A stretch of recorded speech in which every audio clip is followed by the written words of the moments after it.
Ibinunyag ng OPM singer na si Darren Espanto na special friend sila ng rumored girlfriend na si Cassie Legaspi. Napag-usapan na namin ni Cassie even before na kahit ano po ang mangyayari, we're gonna be part of each other's lives in the long run, Darren explained during his guest appearance in The Sarap Diba sa GMA Network kamakailan.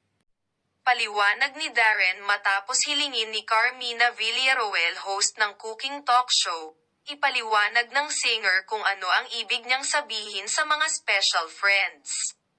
Sabi niya, "It's very genuine." Cassie replied, "Naiiyak naman ako."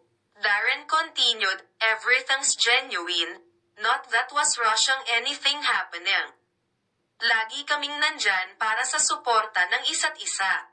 Magsisinungaling tayo kung sasabihin lang natin na magkakilala lang tayo." Carmina commented on what Darren said. The veteran actress asked the male singer, "Special friends without malice or with malice?" Darren said, "Pinagpapawisan po ako eh." Carmina continued, "Hindi ko talaga alam kung bakit ayaw maniwala ng ibang tao that you are just friends or special friends. Parang sinasabi nila that's the usual showbiz answer na tinatago nyo lang at secret lang."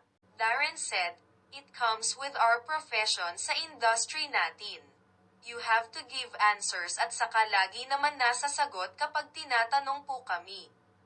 Wala kaming tinatago."